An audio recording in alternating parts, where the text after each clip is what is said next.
अल्लाह के रसूल सल्लल्लाहु अलैहि वसल्लम फरमाते हैं, अपने बीमारों का इलाज सदक़े की वजह से किया करो। बड़ी बड़ी बीमारियां सदकों की बरकत से टल जाती है। बड़ी बड़ी मुसीबतें दरवाजे पे फकीर आए तो कोशिश किया करो कि अपने बच्चों के हाथ से दिया, जो सीधे हाथ से सदका दे और उल्टे हाथ को खबर ना होने दे। अल्लाह ऐसे बंदे को बुरी मौत से महफूज। अस्सलामु अलैकुम व रहमतुल्लाहि व बरकातुहू। नाज़रीन मोहतरम, हजरत सैयद अमीनुल कादरी साहब की ये वीडियो बहुत वायरल है, जिसमें उन्होंने सदके की फजीलतों बरकत का जिक्र किया है। यकीनन ये वीडियो सुनने के काबिल है, आप इसको जरूर सुने और जो सैयद साहब ने कहा है इस पर आप जरूर अमल करें। तो आइए मुकम्मल वीडियो देखते हैं। अल्लाह की राह में खर्च करने की बरकत है, इसका कोई बदल नहीं है।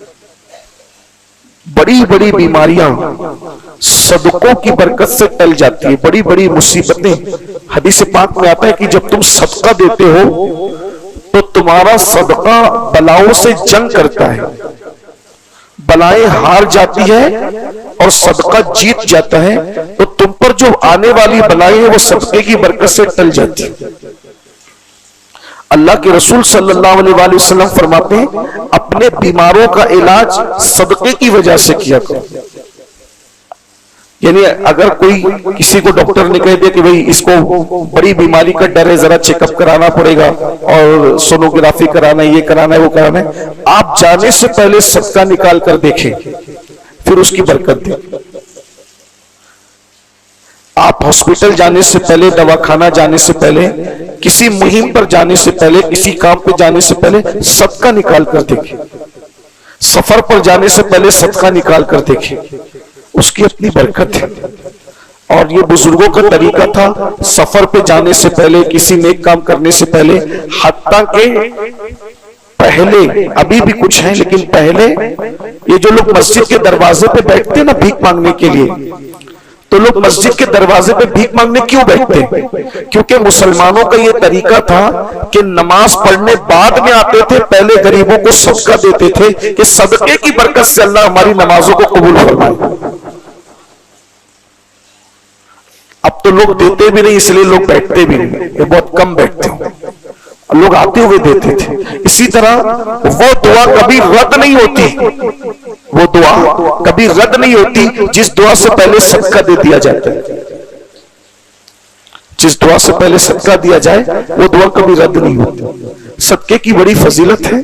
अल्लाह के रसूल सल्लल्लाहु अलैहि वसल्लम फरमाते हैं, जैसे तुम अपने बछड़े की परवरिश करते हो, बछड़ा समझते हैं सभी, सब मालेगांव वालों को बछड़ा, जो गाय का बच्चा होता है बछड़ा, तो फरमाया जैसे तुम अपने बछड़े की परवरिश करते हो वैसे अल्लाह तुम्हारे सदके की परवरिश करता है।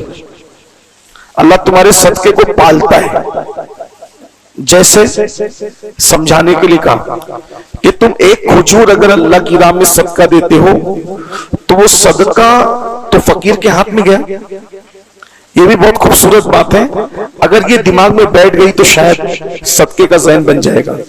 अल्लाह के रसूल अलैहि सलाम फरमाते हैं, तुम दे रहे हो, फकीर ले रहा है, मेरी तरफ देखे, तुम दे रहे हो, फकीर ले रहा है। बज़ाहिर आपका ज़हन क्या बोल रहा है कि मेरा सदका किसके हाथ में गया? किसके हाथ में गया? फकीर के। आका फरमाते फकीर के हाथ में तुम्हारा सदका जाने से पहले वो सदका अल्लाह के हाथों में पहुंचता है। सुभान अल्लाह। और अल्लाह उसकी परवरिश करता है। यानी एक खजूर अगर तुमने दी तो अल्लाह उसको जन्नत की जमीन पे बो देता है और फरिश्तों की ड्यूटी लग जाती है। अब इस 1 से 10 निकलेगी, फिर उसको निकालो, फिर उसको बो, फिर उस 10 से 100 निकलेगी, फिर उसको निकालो, फिर इसको बो। अब ऐसा तो नहीं कि 4 महीने लगते हैं जन्नत में बोने और काटने के लिए, 6 महीने नहीं, दुनिया की जमीन की तरह नहीं, इधर बोया इधर काटा, इधर बोया इधर काटा, और क़यामत तक ये बोने और काटने का सिलसिला चलता रहेगा। और जब तुम क़यामत के दिन जाओगे तो वो सारा का सारा अजर अल्लाह तुम्हें अता फरमाए। 2 मिनट में एक बात और सुन ले, बड़ी खूबसूरत सी बात याद आई। सदका और खर्च करना अल्लाह की। देखिए, एक हद तक हम नमाजें पढ़ते हैं, कुछ लोग रोजे भी रखते हैं, लेकिन अल्लाह की राह में देने के मामले में लोग बड़े कंजूस हैं, नहीं देते। न वो गरीबों को देंगे, न वो मस्जिद में देंगे। हाँ, अपने पे खर्च करने की बारी आई तो फिर बहुत दिल खोल के खर्च करें। याद रखना, जो हम अपने पे खर्च करते हैं वो जाय होता है, और जो अल्लाह की राह में खर्च करते हैं वो हमें रिटर्न मिलने वाला है। दुनिया में मिलेगा दौलत की शक्ल में, और आखिरत में मिलेगा सवाब की शक्ल में।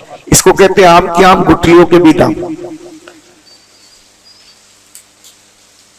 फकीह अब्दुल्लाह समरकंदी रहमतुल्लाह अलैह रिवायत लिखते हैं अपनी किताब कुर्रतुल उयून में कि एक बंदा होता है जिसकी उम्र सिर्फ 3 दिन रह जाती है। एक बंदा होता है जिसकी उम्र सिर्फ 3 दिन रह जाती है और वो सदका देता है, तो सदके की बरकत से उसकी 3 दिन की उम्र अल्लाह 30 साल तक बढ़ा देता है। हालांकि आप कितनी भी दौलत खर्च कर दे, डॉक्टर 1 मिनट नहीं बढ़ा सकता, 1 मिनट में इजाफा, यानी सदके से उम्र भी बढ़ती है और दौलत भी बढ़ती है। यानी अगर मालदार होना चाहते हो और उम्र में इजाफा चाहते हो, सदका करो।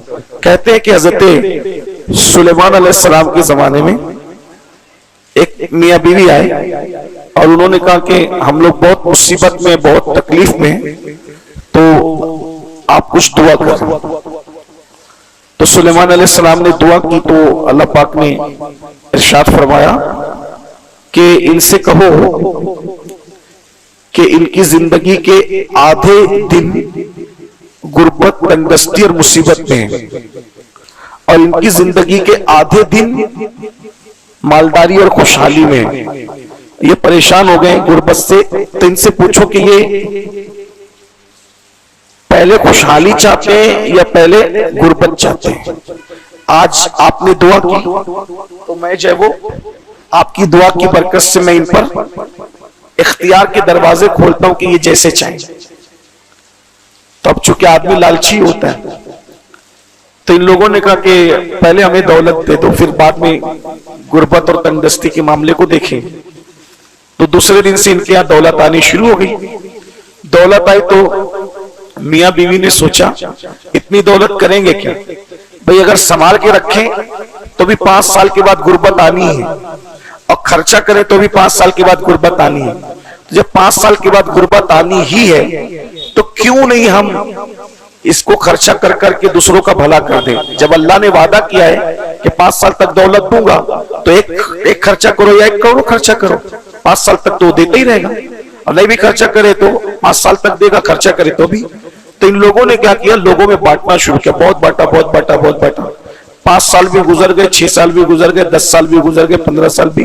अगर सुलेमान अलैहिस्सलाम उधर से गुजरे तो देखा कि खूब देगे चढ़ी हुई है, खाना खिलाया जा रहा है, बांटा जा रहा है, ये हो रहा है, वो हो रहा है। तो ये सब कौन करता है? बोले वो फुला फुला वो लोग करते हैं। अल्लाह से इसकी मौला, इनकी तो 5 साल के लिए ये थी, 5 साल से ज्यादा गुजर गया। तो अल्लाह ने फरमाया, ऐ मेरे पैगंबर, जब मैंने इनको देना शुरू किया तो इन्होंने मेरी राह में खर्च करना शुरू किया।